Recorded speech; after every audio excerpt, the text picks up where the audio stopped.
Hi, everybody. My name's Jason. I'm Caden. I'm Jaden. And we are the Yahuwah and the Torah channel. And we thank you guys very, very much for hanging out with us. It is one of these times that we are getting really busy in life. And so we don't get a lot of this morning series. But today we are, and hopefully tomorrow. And we shall see what it happens for us this week. And our apologies for missing a lot of these because we don't get our devotions in when we don't get our devotions in with you guys as well. Gentlemen, how you guys doing? Good. How's everything? Good. It's the first day. Any big plans? No. Today I was supposed to be a dog bath day, but it's kind of not Yeah. looking so hot. Yeah, it's looking really grim out there. So yeah, definitely not a dog bath day so far. We shall see what happens. Okay, guys, this is Yah Scriptures. This is the greatest English translation you'll find anywhere. It is a 103 books. It is 14.5 font. It is a little under 1.4 million words, and it has the name of our Creator and the name of His Son completely restored so that we have not been deceived anymore. And so we actually have this, and on the back of the book is the name of the Son of the Most High. His name is Yahushua. And for every scriptures that we are able to get sold and into your guys' hands, we're also able to get one full scriptures into our brothers and sisters in chains. And they are very excited. These books should be available here in June, in just about a month. They are hot on the press right now, and we're hoping that they will be finished very, very soon. So they are all right there. If you cannot purchase them, not a problem, because here are the free PDFs. Everything that Yah Scriptures has is free, because the word of our Creator needs to be free, as it should be free, because the only way that we're going to reach a lot of these people is by getting them into things like this. And this is Yah Scriptures, the PDF. This is a PDF you can email around. It's small enough that it can be put as an attachment. You can also email the Apocrypha. Both of these are available right here. The exact same thing that is in our giant book is available right here, as well as the eSword modules. If you guys would like the eSword modules for this, they work for PC, they work for Mac, and they also work for Android. And so there's two different versions right here, and they're all available free of charge. Now, the last thing I'd like to speak on is this. These are the Amazon books. These Amazon books are pretty cool because they are smaller stories. They're smaller stories from the Apocrypha. A lot of people will never, ever get a full Yah Scriptures, and some people, especially the prisoners, would love to read books like this. I'm still trying to find anyone that wants to do a donation into some prisons so that we can get Traditions of Men, like a case of them delivered into the prisons. And so we have all the contacts for all the people there, and hopefully at some point somebody will roll along and want to help us out. And that is what Yah Scriptures is about. It is about feeding Yah's sheep. Okay, we are heading into the MELAKIM first MELAKIM, which is Kings, chapter 14. Somebody break down where and what exactly has happened to this point. Anybody? All right, so Solomon became king. His son Rehoboam took over after Solomon became evil king. Yahuwah told him he was going to rip the king away from him. That he was only going to let him have one tribe, Yahudah, and the rest of the tribes would go to another man. And he gave that to a man named Jeroboam. And we're about to learn about him today. But Rehoboam is a very wicked person. He listens to his evil friends instead of listening to his wise old advisors. And so evil things start happening to him, and he is worse than his father was. And we can see the downfall beginning of Yisrael. Yeah, and the downfall actually started, it started back in the days of Moshe, and then it also continued on through the days of Joshua. Well, it kind of had a restoration point around David at the time. It had a restoration point, but they still were never able to cling the lands. And so even though it was a restoration time, they still had all of the outsiders, and they were all stuck around them from the mistakes that the forefathers, Joshua, Yahushua, had made when he was leading them. Okay, let's go. 1 Kings 14, verse 1. At that time, Abias, the son of Jeroboam, became sick. And Jeroboam said to his wife, "Please arise and disguise yourself so that they do not know that you are the wife of Jeroboam. And go to Shiloh. See, Achiah, the Nabai, is there, who spoke that I would be sovereign over this people. And you shall take with you 10 loaves and cakes and a jar of honey, and go to him. Let him declare to you what becomes of the child." Now, why do you guys think he had 10 loaves going? I don't know. Maybe the guy is really hungry and needs 10 loaves of bread. Yeah, He has the 10 tribes, so... But he's the southern tribe. These guys are the southern tribes. This Is is. he trying to drop hints here? Isn't this northern? This is southern. Isn't Judah down below? These are guys are Judah, right? Yeah, Judah's down below. Jeroboam's the guy who took over the 10 tribes. Oh, did he? Yeah, Rehoboam's the son of Oh, Solomon. okay. So we're dealing with the northern tribes of Yisrael right now. Okay, Jay, give us back a quick little history on this part, because who is Yeroboam?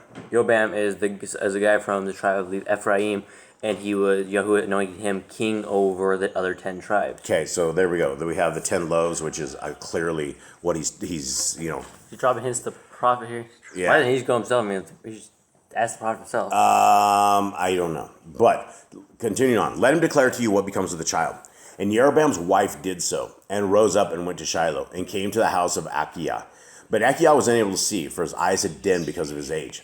And Yahuwah had said to Achiah, see, the wife of Jeroboam is coming to ask you a word about her son, for he is sick. Speak to her thus and thus, for it shall be when she comes in that she makes herself strange. And it came to be, when Achiah heard the sound of her footsteps as she came through the door, he said, come in, wife of Jeroboam. Why are you making yourself strange? And I have been sent to you with heaviness. Go say to Jeroboam, thus said Yahuwah Elohim of Yisrael, because I exalted you from among the people, and made you ruler over my people Yisrael, and tore the reign away from the house of David, and gave it to you.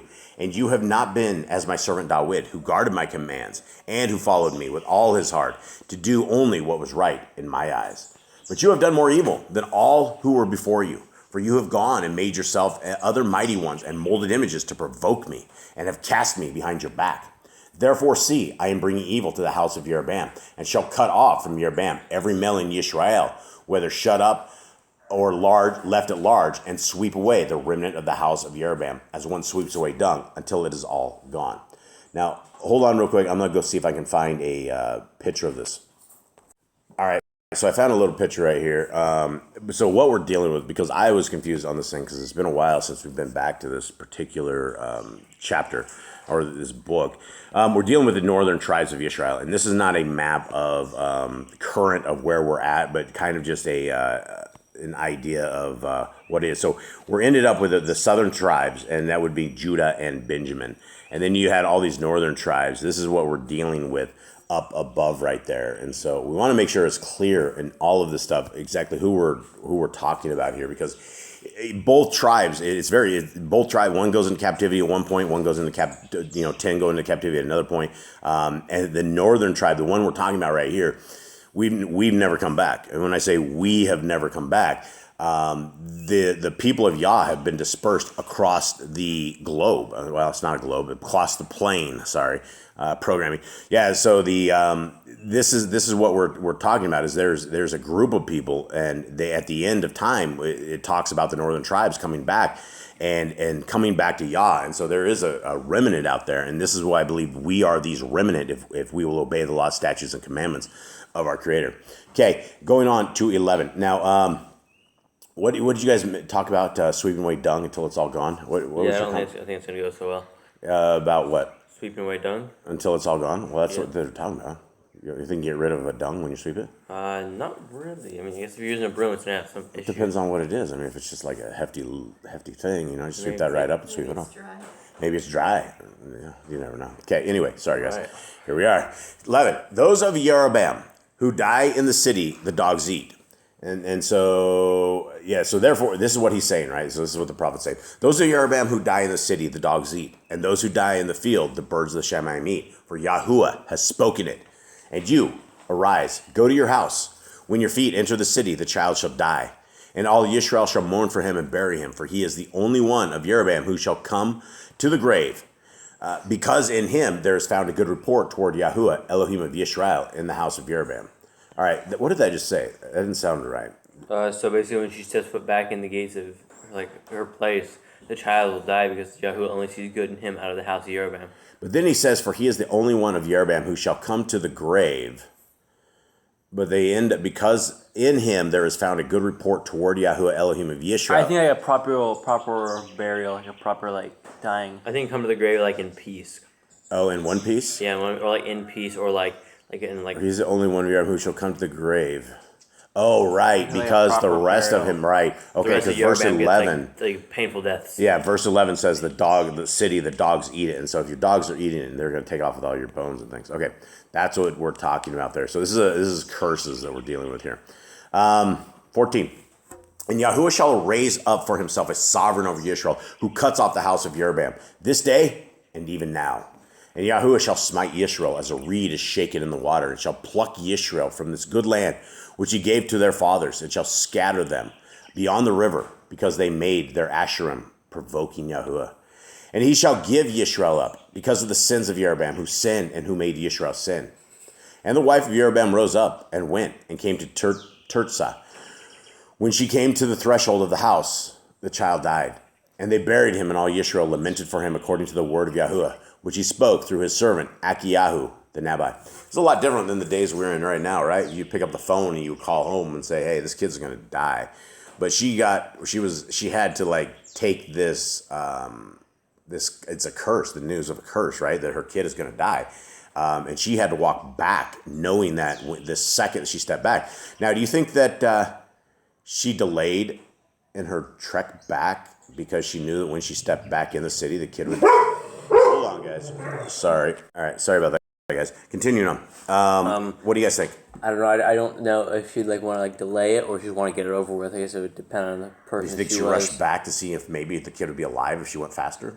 Maybe, I don't know, maybe she thought maybe it was like a time thing, so if she went back faster, it didn't die as fast. But, I mean, the second she entered into her little Yisrael or whatever, she lost a child, so I don't think it mattered how long it took her, how fast she went, she was still going to lose a child no matter what. Yeah, I was just wondering what she was thinking, though. Okay, 19. And the rest of the acts of Jeroboam, how he fought and how he reigned, see, they are written in the book of the annals of the sovereigns of Yisrael. And the days that Jeroboam reigned was 22 years. So he slept with his fathers, and Nadab, his son, reigned in his place. Meanwhile, Rehoboam, son of Shlomo, reigned in Yehuda. There we go. There is our southern tribe. This is the days of our lives with our split kingdoms here. Rehoboam was 41 years old when he became sovereign, and he reigned 17 years in Jerusalem, the city which Yahuwah had chosen out of all the tribes of Israel to put his name there. And his mother's name was Naamah, the Ammonitess. And Yahudah did evil in the eyes of Yahuwah, and they provoked him to jealousy with their sins which they committed, more than all that their fathers had done. For they also built for themselves high places and pillars and Asherim on every high hill. All right, we're so sorry, guys. It's like, I don't know, these dogs, they hear something out there in the middle of the jungle, and so they go off. Okay, so let's go over this. Where were we at on this whole thing, right? We're in the middle of reading one of them. I think it was 21. I think it's 23. I think we were on 23. For they also built for themselves high places and pillars and Asherim on every high hill and under every green tree. So this is every bad thing that they did, right? So it says they built for themselves high places and pillars and Asherim on every high hill and under every green tree. And that's a lot. That's a lot, right? Because this is what a lot of these people are like, when they say like Mother Nature or things like that, that's a goddess. And so they, it's one of their goddesses.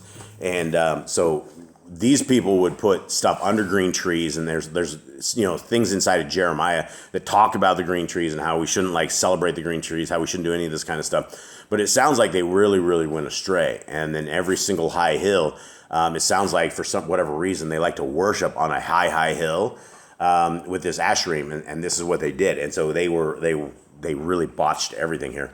24. And there were also cult prostitutes in the land. They did according to all the abominations of the Gentiles which Yahuwah dispossessed before the children of Israel.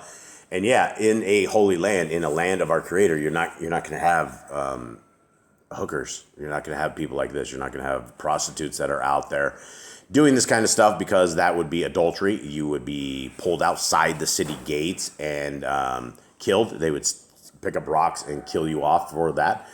So 25. And it came to be in the 5th year of sovereign Rehoboam that Shishak, sovereign of Mitzrayim, came up against Jerusalem. And he took away the treasures of the house of Yahuwah and the treasures of the sovereign's house. And he even took away all. And he took away all the shields of gold which Shalom had made. And sovereign Rehoboam made shields of bronze to replace them, and trusted them into the hands of the chiefs of the guard, who guarded the entrance of the sovereign's house.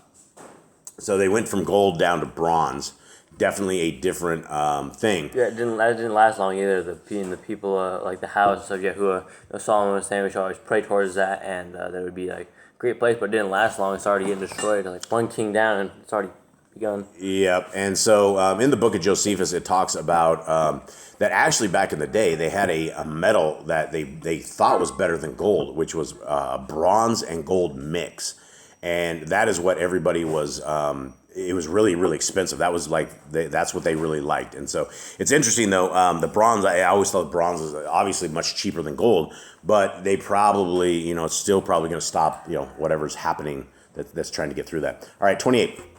And it came to be whenever the sovereign went into the house of Yahuwah, the guards would bring them in, then take them back into the guard room. And the rest of the acts of Rehoboam and all that he did, are they not written in the book of annals of the sovereigns of Yahudah? And there was fighting between Rehoboam and Jeroboam all the days. So Rehoboam slept with his fathers and was buried with his fathers in the city of David. And the name of his mother was Naamah, the Ammonitess. And Aviam, his son, reigned in his place. All right. So here we are, right? It is, it's game over for Israel. So it's getting worse, and you can see what happens when you don't teach your children Torah. When you teach them other things, it just continues on for generations. Now there's this generational curse with David's children.